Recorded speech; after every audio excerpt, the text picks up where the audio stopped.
Good morning. It is Monday, January 15, 2024. And I was just listening to Joel Osteen on my way to work. And it's currently minus 17. That's without the wind chill.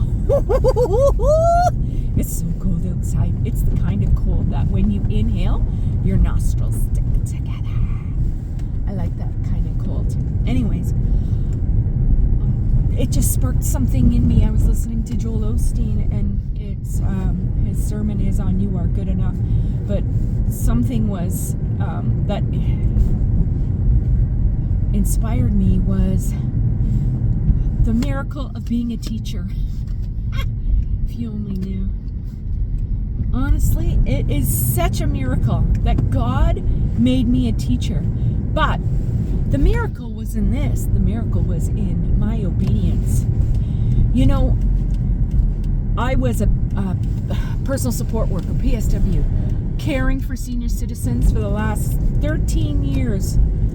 And through this whole COVID pandemic, you know, it was really challenging and a real struggle because the government was making it law that you had to be vaccinated.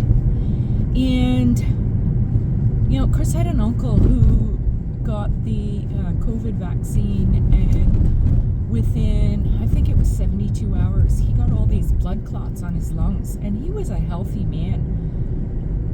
You know, like very physically active, running on treadmills daily, going for walks all the time with his wife. Like, they were very physically fit. And immediately after he had the vaccine, he got 6 blood clots on his lungs, and then he ended up dying.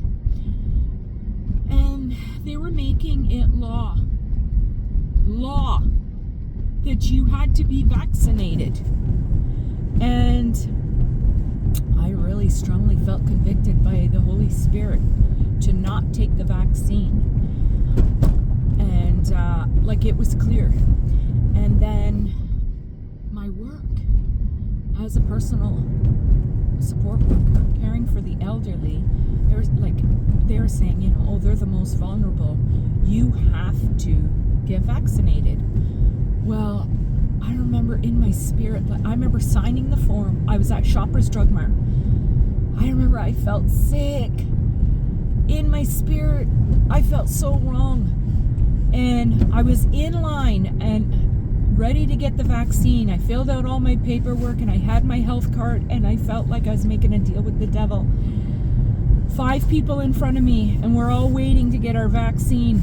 All of a sudden, a man comes in and he's like, hey, you did my vaccine this morning, and my heart, it's racing so fast, and it's getting worse and worse, and I'm having this strange chest pain.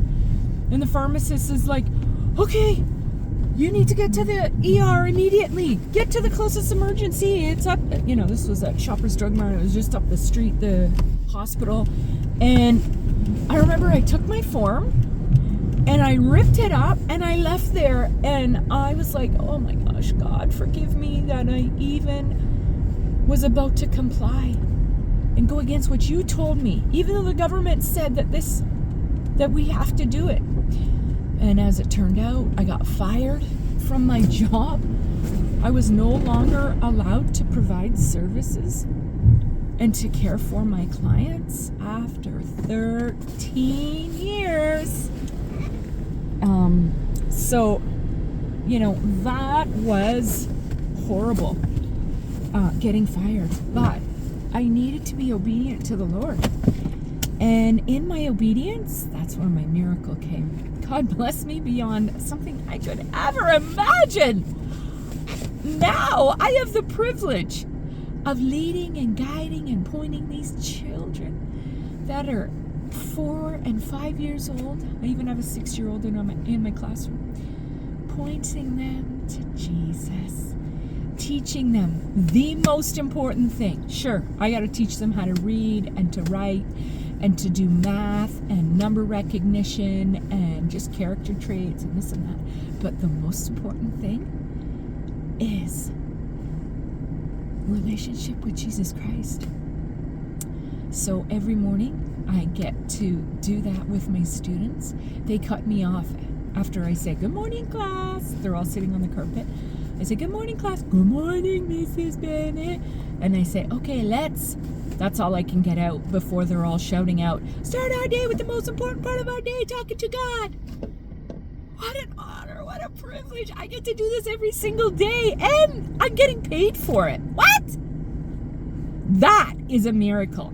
But that miracle only came through my obedience. So we need to be obedient always, because God will bless you beyond anything you could ever imagine. Have a blessed day.